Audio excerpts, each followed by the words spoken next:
ይሄ ቪዲዮ መቀረጽው ለምን እንደሆነ አላውቅም። እያለፍኩበት ያለሁት መንገድ በጣም ከባድ ነው። በቃ እኔና እግዚአብሔር ብቻ የተራመድንበት ያለ ነው መንገድ ነውና ግን በዚህ ሁሉ ውስጥ እየገባኝ ያለው ከእግዚአብሔር ጋር እሳት ውስጥ መራመድ ራሱ ምቾት ነው። በህይወቴ እንዲህ ተመችቶኝ አያውቅም። በእውነት እንዲህ የጌታ አቅፍ ተሰምቶኝ አያውቅም።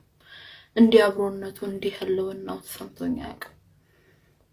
ለካ ተስፋም ደስታም ሰላምም እረፍትም እርካታም ያለው ከእግዚአብሔር ጋር ነው። እግዚአብሔር በጣም ፍቅር የሆነ አምላክ ነው። እውነት እግዚአብሔር ይመስገን። እያለፍኩበት ያለሁት ነገር የምስክርነት እንደሆነ አውቃለሁ፣ የምከብርበት እንደሆነ አውቃለሁ። እያለፍኩበት ያለሁት ነገር እኔን የሚያወጣኝ እንደሆነ አውቃለሁ። እና ፕሊዝ በእግዚአብሔር ታመኑ። ከእግዚአብሔር ጋር የሚያጠጋጋ ችግር ይግጠማችሁ። ማለት ሰው ችግር ሲገጥመው ብዙ ጊዜ ከእግዚአብሔር ይርቃል። ችግራችሁ ከእግዚአብሔር ጋር የሚያጣብቃችሁ፣ የእግዚአብሔርን ፍቅር የሚያያችሁ፣ በራሳችሁ ከሄዳችሁበት መንገድ የሚመልሳችሁ በቃ እሱ ይሆንላችሁ። በቤታችሁ እግዚአብሔር ይገኝ። የሚጮኸው የሰው የሚናገረው አይምሯችሁ የሚላችሁ ውሸቱም እውነቱም አይደባለቅባችሁ። ለልባችሁ መንፈስ ቅዱስ ራሱ ይመስክርላችሁ። ተባረኩልኝ። በእውነት ወዳችኋለሁ። ወይ እንግዲህ ሴቶች ዛሬም ተመልሻለሁ። እባካችሁን በህይወታችን ማለት ነው እኔ ያለ እናንተ ያለ እኔ ማንም የላችሁም። ፎር ኢንፎርሜሽን እንደ ሴት ልጅ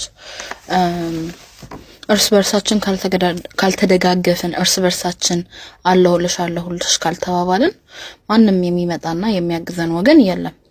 ፎር ኢንፎርሜሽን የሚጎዳው ወንዱ፣ የምትደግፈው ሴቷ፣ የምትጎዳው ሴቷ፣ የምትደግፈው ሴቷ። ማለት እያንዳንዱ ችግር እኛ ቤት እየገባ ማንኳኳት አይጠበቅብንም።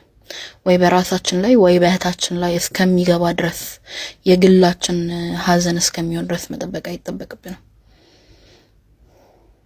ደግማችሁ ስሙት። ችግሩ ግዴታ እኛ ቤት እስከሚገባ እኛ ግቢ ገብቶ ጣሪያ ነቅሎ ምናምን ለምን እንደዛ ማለት ለምንድነው በአንድ ሴት ጉዳት የምንስቀው? ቢቻል አለውልሽ፣ ባትችሉ ደግሞ እግዚአብሔር ያጽናሽ። በተረፈ ግን እንደዚህ መመጻደቅ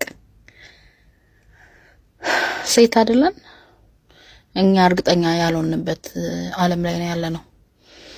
ለሴት ልጅ ሴፍ ያልሆነ ዓለም ላይ ነው ያለነውና በየትኛውም ደቂቃ በየትኛውም ሰከንድ ህይወታችን ሊቀየር የሚችል ፍጥረት ነው እና አትሊስት የተፈጠረው እሺ ተፈጥሯል፣ ግን ያልተፈጠረውን ለማስቆም እንኳን ሞክሩ። እስኪ እንሞክር።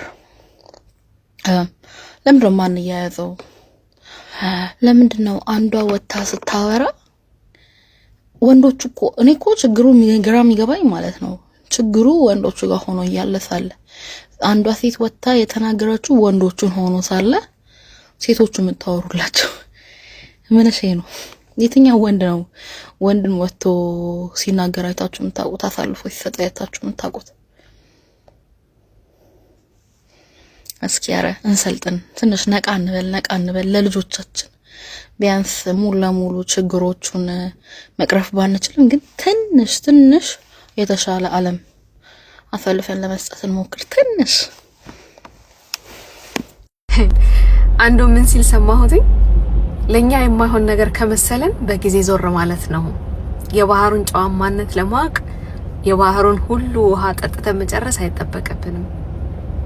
ስለዚህ የማይሆናችሁ ስራ፣ የማይሆናችሁ ጓደኛ፣ የማይሆናችሁ ፍቅረኛ ጋር ካላችሁ እና እንደማይሆናችሁ ከተሰማችሁ don't even waste your time። ኢነርጂያችሁን ድሬን አታድርጉ። አመሰግናለሁ።